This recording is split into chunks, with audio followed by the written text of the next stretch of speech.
70 years ago, 3 New York chefs organizations formed the American Culinary Federation. The ACF, United Chefs and Cooks of America. They set the standards for the education and training of apprentices and certified culinarians as professionals. ACF enhanced the public image of the culinary arts as a profession in America. We have seen and profited from these results. We have grown from a handful of New York chefs to a nationwide federation. Our status has gone from domestics to professionals. But it hasn't been an easy road, and we're still paving the future. We must plan for and work with the future culinarians who will guide this organization in the 21st century. But today, the turn of the millennium gives us a chance to reflect on what brought us here.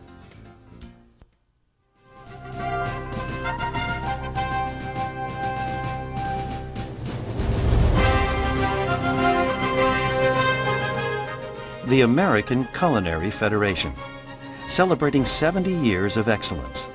But before there was an ACF, life for the culinarian was quite different. Between the Civil War and the beginning of the 20th century, the culinary tastes of America were tended by an influx of European chefs trained in the art of grande cuisine. But with the turn of the century, America changed dramatically. From the new progressive era rose a managerial middle class, which rejected the extravagances of the past. They preferred the hipper food of the lobster palaces on Broadway to that of Delmonico's. And then, in 1920, came a significant blow to the chef profession: prohibition. Without the profits from wine and spirits, restaurateurs cut the budgets of chefs for ingredients and staff. The chef no longer ruled the kitchen. The state of grande cuisine suffered. The whole culinary industry suffered. It wasn't until 1928 when 60 culinary societies from 17 Western nations met in Paris to establish the World Association of Cooks Societies, WACS. Across America, chefs rejoiced at the prospect of an international voice. But the WACS Constitution allowed only national federations. In response to this requirement, 3 New York French-speaking culinary groups, the Société Culinaire Philanthropique, the Vatel Club, and the Chef de Cuisine Society of New York, met to establish protocols for the American Culinary Federation. They agreed on the need to promote a united body of culinary knowledge, raise technical standards, and educate the dining public about the professional kitchen. The ACF's first formal meeting was on May 20th, 1929. The ACF's first project, started in 1931, was a formalized apprenticeship program to train kitchen help to become chefs. But in October of 1931, the national, state, and local hotel associations all turned down the program. The ACF realized that the chefs would not receive outside assistance, but would have to continue training apprentices themselves to elevate their professional standing. Like the hotel associations, chefs' clubs nationwide looked at the ACF as a danger to their independence. The first and only club to join the Federation by 1931 was the Epicurean Club of Boston. It was not until October 1932, with the publication of the Culinary Review, that the purpose and advantage of ACF membership was clearly communicated.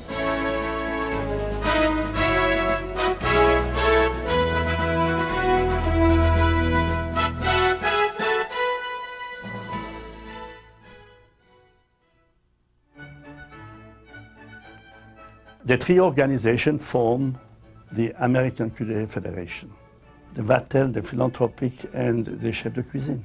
They were the one who started that dream that chefs should share what they have, because they learned it from Escoffier, from Carême before. During the Depression, a chef needed some help.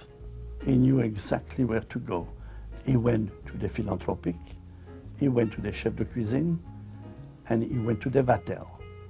And whenever a job was available, it was posted and sent the right man to the right hotel. You see, because You had to make a career. You had to be chef in a restaurant. You could not go from a restaurant to the hotel. When you were a restaurant cook, you were a restaurant cook. When you were a hotel chef, you were an hotel chef. From 1937 through World War II, we didn't have a president. We had a wonderful man by the name of Joseph Denon. He never won the title as president. His picture is not on the wall, but if it weren't for Joseph Denon, we would not exist. This was the beginning of our really history, you know, after the war. What is so interesting is that Boston became interested, Chicago became interested, and then Pittsburgh. And after the war, Paul Lesake, he is the one who went to the New York chef and said, we want to be a part with you because we believe also in our profession. And in 1950, for the first time, they had a congress in New York City.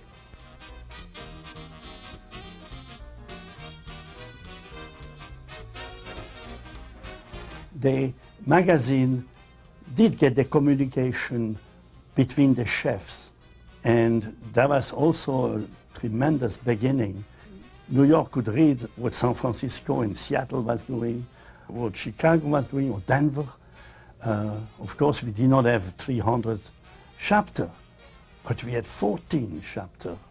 You see, the old chef, they had their profession so much at heart that they wanted to create something special, and this is why they started the academy.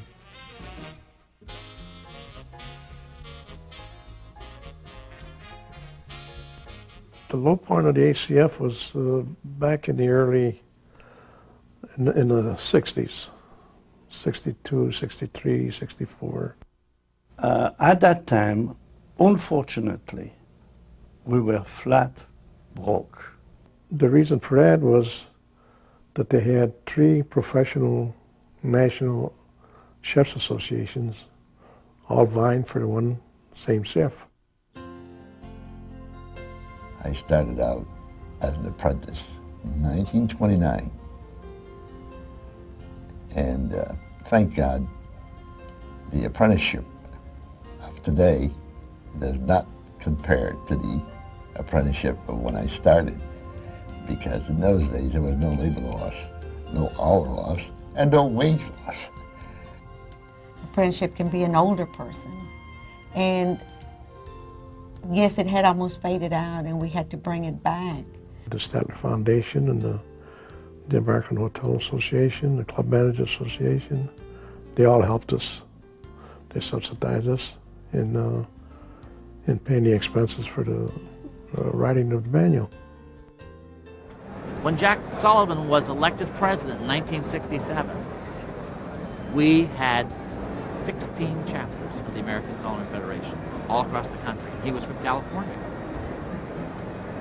And when he left office, we had 50 chapters. And I believe he's the first president who really made money for the Federation.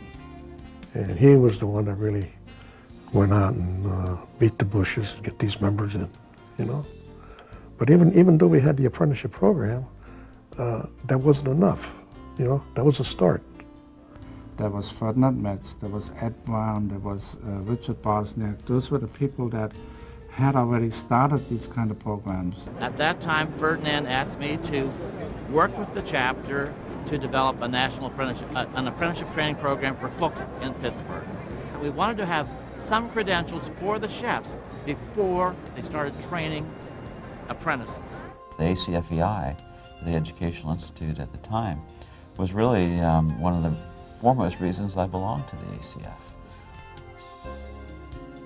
And I needed to find out about where to buy food, where to get employees, where to do things, and that's when I was introduced to the ACF. There was a convention in '73 in Miami, and I went there, and that was my first introduction to it. We started to develop cuisine as we know it in America in '76, to take those things that are expected from us to take them a little bit further. You know, we're such a melting pot. We've melted and stirred that melting pot so much now that we actually have an American cuisine. ACF did lead that banner of certification to open those doors to Americans in America, to females, to different minorities. In 1974 was the first convention I went to, and that's when Louis Zathmary made his keynote speech, and he said, "Welcome, fellow domestics." Because at that time, the chefs were rated in the Dictionary of Occupational Titles as domestics. We were lucky to have a gentleman like General McLaughlin that paved the way for us and got us connected with the Labor Department, and he lobbied for us. The government at that time, in the middle 70s, wanted to promote apprenticeships, not only in culinary but in other programs as well. So our organization found people that would actually take 2 years off of their regular jobs and travel the country to start apprenticeship programs. And the one thing which changed them from domestic to the executive level was the fact that chefs trained apprentices. So that was one level, that one sentence in there that lifted them out of the domestic category and put them into the executive category. Chefs were trainers. I went to America and worked on that with that goal in mind that I would eventually be on the Olympic team or to compete in this Olympics. It took until 1980 when I became the captain. We won a gold medal with that in 1980. And in 1981, after we had developed the Master Chef program, Mr. Metz and I took the Master Chef program to the World Association of Cook Societies in Vienna and had it accepted as being the equivalent of any of the European Master Chef programs. In fact, ours is more strict than most of the European Master Chef programs. We had 9,000 members and 170 chapters. 3 people worked in the building, which was built by the St. Augustine Technical Center. All students built the building. But the credibility that was built from 52 on through 60, when in 1960 they won the World Championship with Maryland fried chicken and carved Texas prime rib with a stuffed baked potato. I believe competitions, for one thing, they show their creativity, what they have learned. Why did they go to school? Why did they learn from the other chefs? I think the society has become more and more mature and thought about more and more issues like child hunger and international competitions and different levels of certification and everything else. Work with the Chef of Child and also Kids Cafe and doing a lot of things with the kids, working with the boys clubs. The efforts from the national headquarters to really bring programming to the local level, to support that chapter with continuing education programs, with video programs, with Horizons 2000 programs and stuff.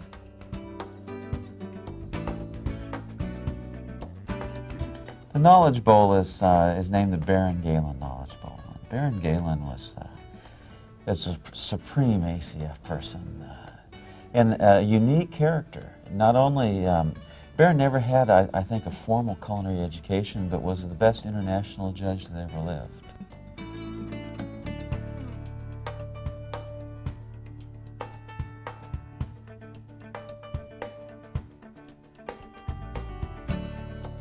I think it was in '94 that we had a measuring cup in our magazine, and each month we would tell how many people we recruited that month by the measuring cup, and we wanted to fill it up. The American Culinary Federation, I think, is the 3rd largest of all the culinary bodies in the world. I think we carry a lot of influence globally because within our borders we have every nationality that's represented in the World Association of Cooks. Because after all, this is the way we learn the profession. At the stove, under the leadership of a master chef who took you under his wings and showed you the way.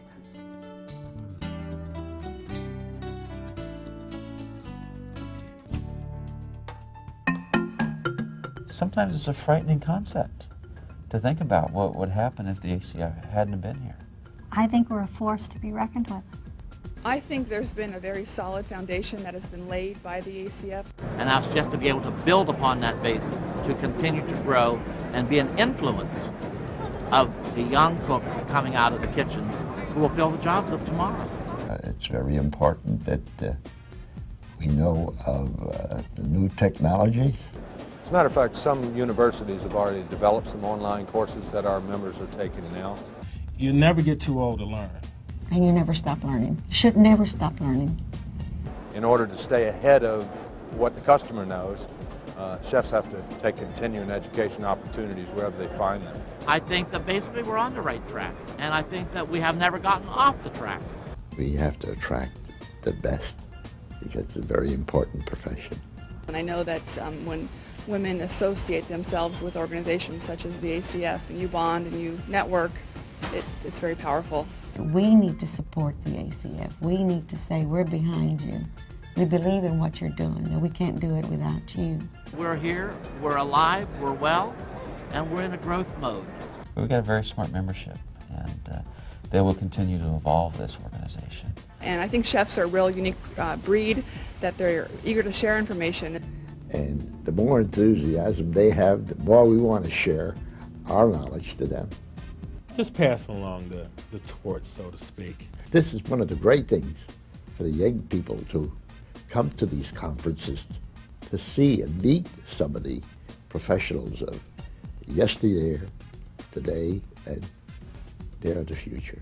It's wonderful to help each other, to do better with ourselves. That's what we did and we continue to do, to promote the chef, to promote the expertise and the professionalism that we have and that we built. Anywhere we go now, we can see that we're looked at with pride. Oh, you belong to the ACF. There's something good about the American Culinary Federation, or we wouldn't have been here for 70 years. And the very first magazine is marvelous to read because the things that we've done are the things which were their goals when they started out 70 years ago. 70 years from now, they're going to see more magnificent artwork, more creativity, more relationship with the chefs. And we're going to look back, I believe, and see how proud we are of the youth that we have brought into the fold.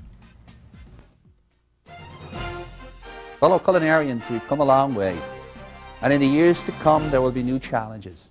Today, the food service industry is second only to the United States government economically. The ACF has been instrumental in this. We have only to look at our educational outreach programs for certification and apprenticeship, along with our charitable endeavours through our Chef and the Child Foundation. But with success has come increased responsibilities. Our profession is now more complex than ever. Along with being superb cooks, today's chef must be concerned with management, diversity, team building, leadership and sanitation. The ACF helps us face these and other concerns, freeing us as chefs to spend more time enhancing our own individual careers. But we have to give back a little. For the ACF to remain strong, we must continue to be the professional organization of choice for all culinarians in America, elevate the prestige of our profession, widen our education, training and certification programs, increase our visibility in relationships with state, federal and local governments, and as always, influence American cuisine. I hope that each of our members will consider what needs to be done, what can be done, and what each of us must do to keep the American Culinary Federation growing.